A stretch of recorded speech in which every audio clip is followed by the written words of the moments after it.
વિદ્યાર્થી મિત્રો, આપણે વિજ્ઞાનમાં પાંચમા પાઠની ચર્ચા કરી રહ્યા છીએ. સજીવનો પાયાનો એકમ. ગયા ક્લાસમાં આપણે સેલ એટલે કે કોષની વાત કરી કે દરેક સજીવ છે એ કોષોની બનેલી છે. કોષ વિના કોઈ પણ સજીવ એ ટકી શકે નહીં. સમજૂતી માટે આપણે ડુંગળીના કોષનું ઉદાહરણ આપ્યું, બરાબર.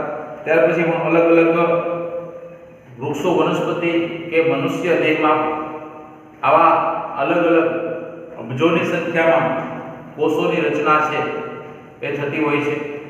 એટલે કોષ છે એ સજીવનો પાયાનો એકમ છે.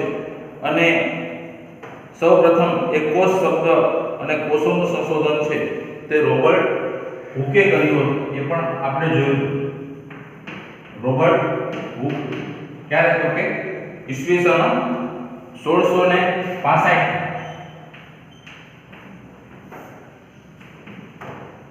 એણે સંશોધન કર્યું કે કોઈ પણ સજીવ સૃષ્ટિ છે તે કોષોની બનેલી છે. કોષ વિના કોઈ પણ સજીવ સૃષ્ટિ છે તે ટકી શકતી નથી. આપણું શરીર કામ કરે છે તે પણ આપણા શરીરમાં જે કોષ બને છે એ નાથી આપણે જીવિત રહી શકીએ છીએ. જ્યારે આપણું શરીરમાં કોષ રચના છે અને કોષ રચાવવાની જે પ્રક્રિયા બંધ થતી જાય છે એમ આપણું શરીર પણ છે તે એમાં આપણે કહીએ ને માણસનું મૃત્યુ થાય છે તો ત્યારે એ કોષ રચવાનું કાર્ય છે તે બંધ થઈ જાય છે. વૃક્ષને કાપી નાખવામાં આવે તો પછી એને અંદરથી જે પોષણ જોઈએ છે તે મળતું નથી, એટલે નવા કોષો ઉત્પન્ન ન થાય, એટલે પછી પર્ણ એનું સુકાવા લાગે અને આવી રીતે એનો નાશ થાય છે. એટલે કોષ વિના કોઈ પણ રચના છે એ હોઈ શકે નહીં, કોઈ પણ સૃષ્ટિ છે તે હોઈ શકે નહીં. ત્યાર પછી વિદ્યાર્થી મિત્રો 5.2 મુદ્દો છે. 5.2 શું કે કોષ શાનો બનેલો છે અને કોષનું બંધારણીય આયોજન શું છે? કોષ શાનો બનેલો છે? કોષનું બંધારણીય આયોજન શું છે? એક પ્રશ્ન, કોષ શાનો બનેલો છે અને કોષનું બંધારણ નું આયોજન શું છે? આ બે પ્રશ્નો સાથે આપણે પાઠને આગળ ચલાવશું. તેમાં જોશું કે આપણે આગળ જોયું તે કોષ છે તે વિશિષ્ટ ઘટકો છે તે ધરાવે છે જેને અંગિકાઓ કહે છે. કોષની અંદર આવેલા ઘટકો, કોષની અંદર આવેલા જે અલગ અલગ ઘટકો છે એને અંગિકાઓ કહે છે. બરાબર. રિબોઝોમ, લાઇસોઝોમ, કણાભસૂત્ર, રસવાહિની, ગોલ્ગી કાય, આ બધા જે ઘટકો છે એને એ કોષની અંગિકાઓ છે તે કહે છે. અને કોષનું આયોજન કેવી રીતે થાય છે? જો આપણે કોષનું સૂક્ષ્મદર્શક યંત્ર હેઠળ આપણે જેમ ડુંગળીના કોષમાં જોયું તે રીતે અભ્યાસ કરીએ તો પ્રત્યેક કોષમાં મોટે ભાગે છે એ ત્રણ બાબતો છે તે જોવા મળે છે. ત્રણ લાક્ષણિકતાઓ છે તે દરેક કોષમાં સમાન હોય છે. એવી ત્રણ લક્ષણો અથવા તો કોષના એ ત્રણ મહત્વના પાસાઓ અને છે એ પહેલું કોષરસ પટલ, બીજું કોષ કેન્દ્ર અને કોષરસ.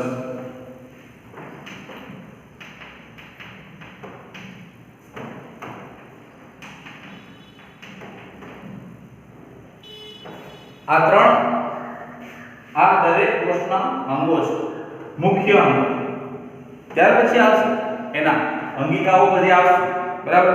એમાં આપણે જોશું તો તારા કેન્દ્ર છે, લાઇસોસોમ, રિબોસોમ છે, કણાભસૂત્ર છે, અંતઃકોષરસ જાળ છે, ગોલ્ગી કાય છે, આ બધું છે એના ઘટકો છે, પણ આ મુખ્ય ત્રણ એના અંગો છે કે દરેક કોષ છે તેને કોષરસ પટલ આવેલું છે, દરેક કોષને કોષ કેન્દ્ર આવેલું છે અને દરેક કોષ છે એ કોષરસ ધરાવે છે। એટલે આ ત્રણ બાબતો કોષ માટે અગત્યની છે। કોષરસ પટલ સૌથી પહેલા આપણે ચર્ચા કરી કોષરસ પટલ અથવા તો એને કોષીય પટલ પણ કહે છે। બીજા શબ્દોમાં કેવું કીધું છે? કોષીય પટલ। પટલ એટલે પડદો, આવરણ। પટલ એટલે પડદો, આવરણ। જે કોષની ફરતે આવરણ આવેલું છે તે આવરણ છે તેને કોષરસ પટલ પણ કહેવાય છે અથવા તો એને કોષ દિવાલ છે તે પણ કહે છે। આપણે મનુષ્ય કોષરસ પટલ દરેકમાં હોય છે, પણ કોષરસ પટલની ફરતે પાછું આવરણ હોય છે જે કોષ દિવાલ તરીકે ઓળખાય છે। તો માનવ કોષમાં અને છે એ કોષ દિવાલ હોતી નથી, જ્યારે વનસ્પતિ કોષ છે એમાં કોષ દિવાલ હોય છે, બરાબર। તો આપણે જોશું વિદ્યાર્થી મિત્રો કે આ ત્રણ લાક્ષણિકતાઓ છે તે દરેક કોષમાં જોવા મળે છે અને આ બધી જ કોષમાંની પ્રવૃત્તિ છે તે પર્યાવરણ સાથેની જે આંતરક્રિયાઓ છે તેના દ્વારા થાય છે। આપણે ઓક્સિજન લઈએ છીએ, કાર્બન ડાયોક્સાઇડ બહાર કાઢીએ છીએ, શ્વાસોશ્વાસની ક્રિયા, શ્વસનની ક્રિયા આ દ્વારા કોષ બને છે। પહેલો મુદ્દો આપણે ચર્ચા કરી કે કોષરસ પટલ અથવા તો કોષીય પટલ। તો કોષમાં સૌથી બહારનું આવરણ જે છે એ કોષરસ પટલ છે અને તે કોષના તેના બાહ્ય પરિઆવરણથી અલગ કરે છે।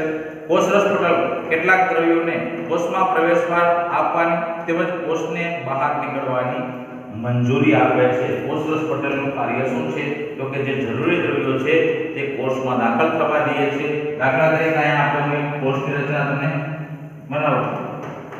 દાખલા તરીકે આ કોષ એક આ કોષ શું છે? કોષ।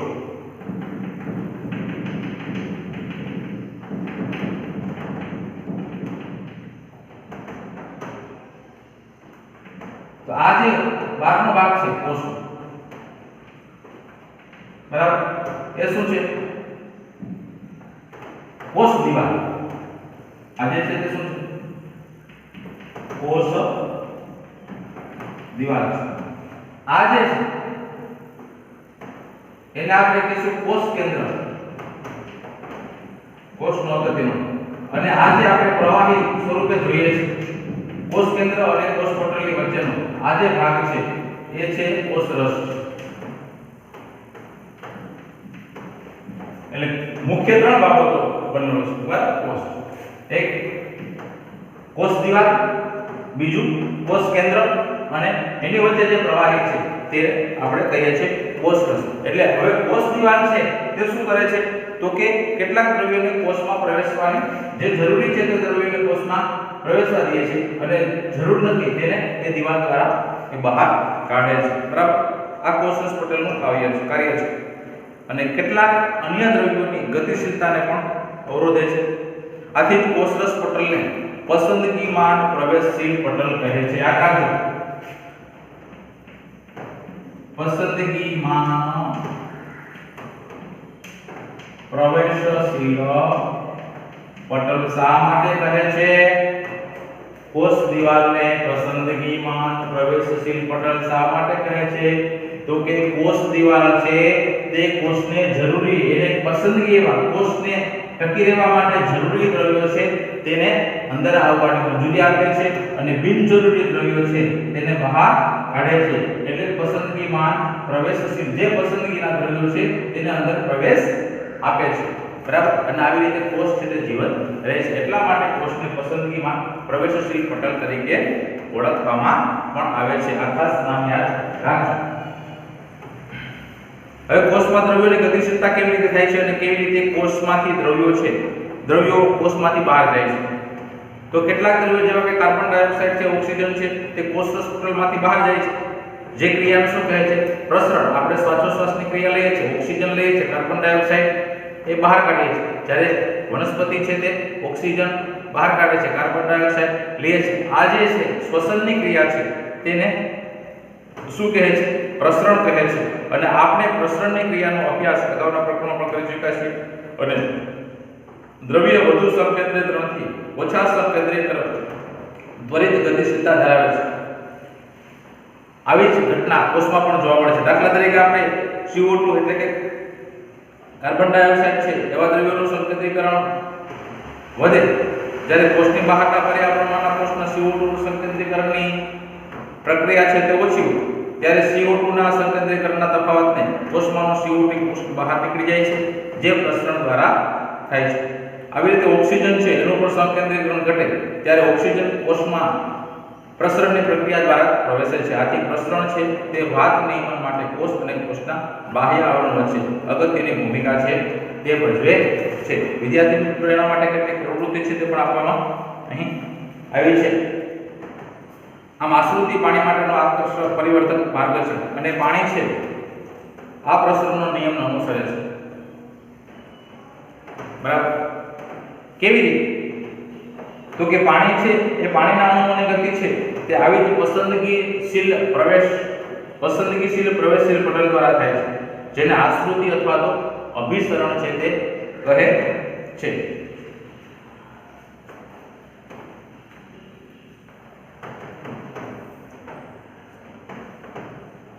આ આશ્રુતિ માટે પાણી છે તે એક પરિવર્તક માર્ગ છે કે જે પાણીના વધુ સંકેન્દ્ર તરફથી અર્ધ પ્રવેશશીલ પટલ દ્વારા પાણીના ઓછા સંકેન્દ્રણ તરફ એ વહન પામે છે. શર્કરા કે ક્ષારના પાણીના દ્રાવણને જો પ્રાણી કોષ કે વનસ્પતિ કોષને આપણે મૂકીએ તો શું થશે?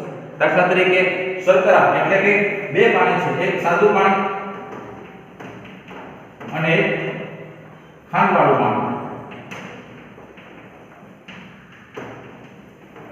એક પાણી તમે એમનો રાખો, એક પાણીમાં થોડી ખાંડ નાખશો તો ખાંડવાળું પાણી છે તો શું થશે? થોડુંક ઘટ થઈ જશે અને એનો કલર છે એ થોડો બદલી જશે, એ પીળાશ પડતા રંગનું થઈ જશે ખાંડવાળું પાણી, અને સાદું પાણી છે તે એવું જ રહેશે. બરાબર? આ છે તે આપણને જાડું જોવા મળશે, ઘનતાવાળું જોવા મળશે. આ છે તે એકદમ પેલું જોવા મળશે, એકદમ ચોખ્ખા પ્રવાહી સ્વરૂપે છે તે આપણને જોવા મળશે. હવે જો આ બંનેને ભેગા કરવામાં આવે, સાદું પાણી અને આ ખાંડવાળું, આ બંનેને ભેગા કરવામાં આવે તો ત્યારે શું થાય છે? તો કે ખાંડવાળું પાણી છે તે સાદા પાણીમાં પ્રવેશે છે. સાદું પાણી ખાંડવાળા પાણીમાં પ્રવેશતું નથી, ખાંડવાળું પાણી છે તે સાદા પાણીમાં એ પ્રવેશે છે.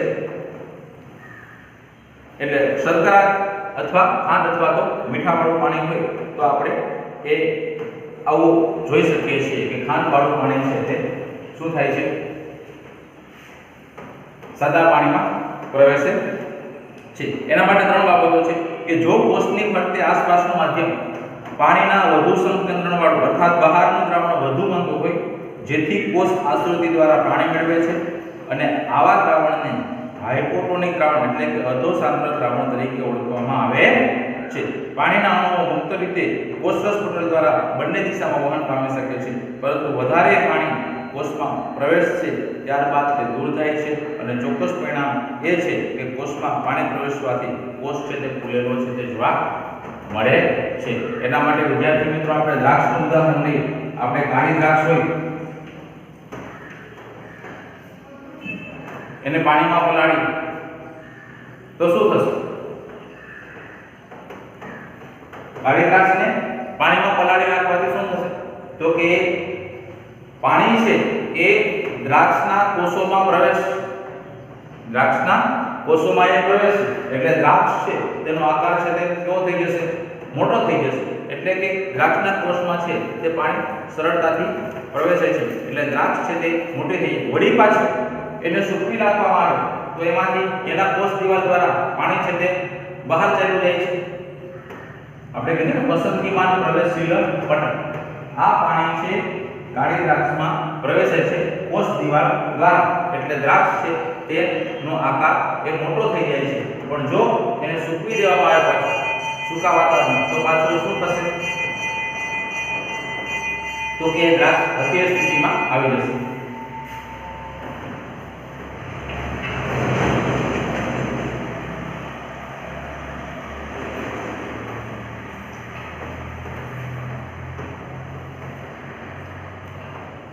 એટલે કોષરસ પટલ છે એ આવી રીતે કાર્ય કરે છે.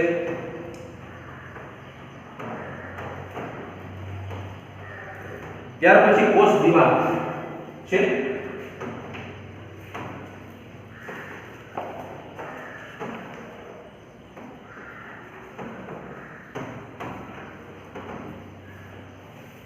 કોષ દિવાલ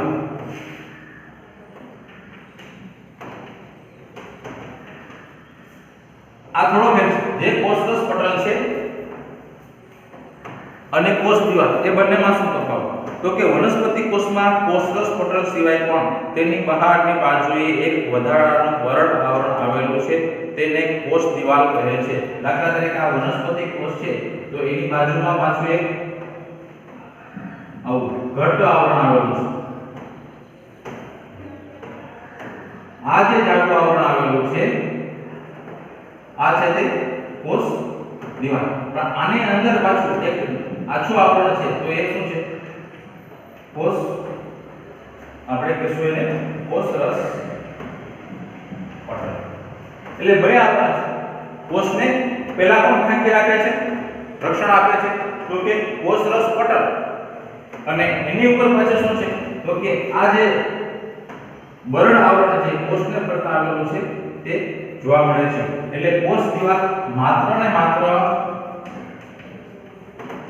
વનસ્પતિ કોષમાં જ હોય છે. યાદ રાખવાનું, મનુષ્ય કે પ્રાણીના કોષમાં કોષ દિવાલ હોતી નથી. કોષ દિવાલ છે તે કોષરસ પટલની બહારની બાજુએ આવેલી છે. વનસ્પતિ કોષ માટે તે મોટે ભાગે સેલ્યુલોઝની બનેલી છે. શેની બનેલી છે? કોષ દિવાલ સેલ્યુલોઝની બનેલી છે. આ જે કોષ દિવાલ છે તે સેલ્યુલોઝની બનેલી છે. યાદ રાખજો, એક માર્કમાં પૂછાય કોષ દિવાલ કોને કહે? તો કે કોષરસ પટલની ઉપર જે બરડ આવરણ આવેલું છે તેને કોષ દિવાલ કહે છે. અને કોષ દિવાલ માત્ર ને માત્ર વનસ્પતિ કોષમાં હોય છે અને તે સેલ્યુલોઝની બનેલી હોય છે.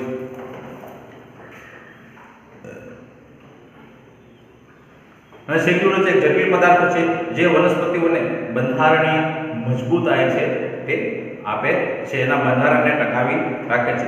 જ્યારે જીવંત વનસ્પતિ કોષ આશ્રુતિ દ્વારા પાણી ગુમાવે છે ત્યારે ચીમડાઈ જાય કે સંકોચન પામે, તેથી કોષરસ કોષ દિવાલથી દૂર જાય છે.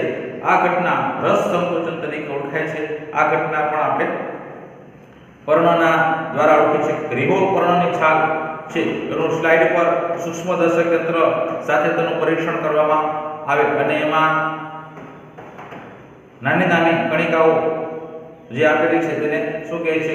હરિત કણો છે. તેના ઉપર રંજક દ્રવ્ય નાખવામાં આવે છે. મીઠાનું સાંદ્ર દ્રાવણનું ટીપું મૂકતા 1 મિનિટ રાહ જોતા સૂક્ષ્મદર્શક ઉપર એનું અવલોકન કરતા આપણને શું જોવા મળે છે? તો કે રીગોપર્ણ છે તે